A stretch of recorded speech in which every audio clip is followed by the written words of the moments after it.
It's common sense, and I think most people in Massachusetts appreciate this, that if law enforcement doesn't have the tools it needs to respond to crime, and if the sense among criminals and that population is that law enforcement isn't as strong as it was, then there's going to be an emboldening of the criminal and also frustration on law enforcement's part. And by definition, that means there will be an uptick in all kinds of crime, including, sadly, homicide. Now, what's interesting is if you look at the data in Boston, you might think that some crimes are down while homicides are up. And what could possibly explain that? Wouldn't you expect homicides to be up and crime in general to be up? And the answer is crime in general is up in Boston, despite what the statistics show, because Massachusetts across the board has, over the recent past, adopted policies of basically not prosecuting crimes.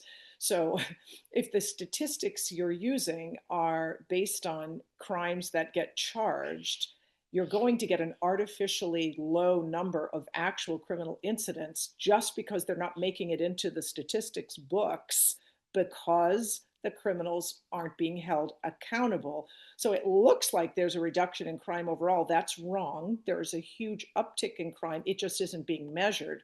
And necessarily, if you're going to have a lack of law enforcement or a reduction in law enforcement, you're also going to see an increase in serious crimes like homicides. So what other, so police will have lots of different theories about why certain kinds of homicides are happening versus other types. For example, are we having domestic violence homicides or are these gang-related homicides?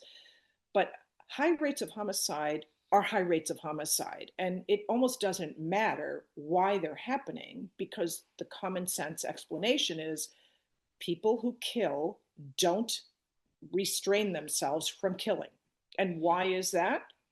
Most of the time, the research tells us that the killer didn't feel restrained because they don't expect to be held accountable for being violent. That's a problem in Massachusetts, period.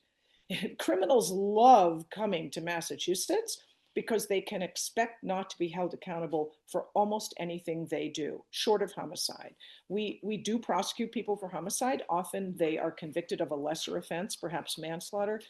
But the reputation of Massachusetts is horrible. Across the country, the reputation is, and it's sad if you live here, but it is what it is, that Massachusetts is such a liberal state that criminals should live there if they want to get away with it.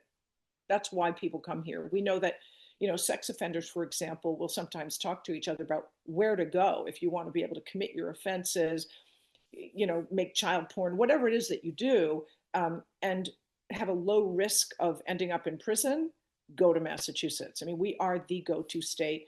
And some people will say, well, it's just very liberal. Well, a lot of liberal states understand that it's still important to keep the public safe because safety means better home values, better educations. The quality of life is better if it's not an unsafe place to live. Massachusetts politicians seem not to understand that.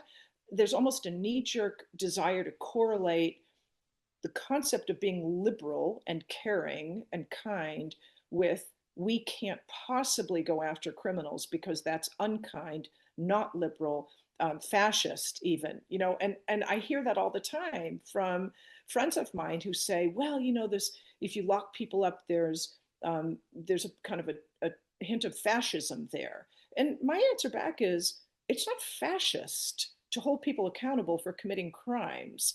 If anything, it's fascist to let them run free. It's just a different type of fascism. Like the government has to have a hand in keeping the public safe. It's the number one thing governments do.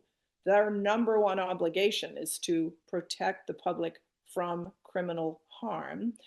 And when you end up in a kind of backward environment like Massachusetts is, you hear the government saying things about how important it is not to put people in prison, not to prosecute them, not to lock them up, but to have some alternative way of dealing with the problem. Well, okay, but then if the data shows that homicides are going up, you're obviously doing the wrong thing.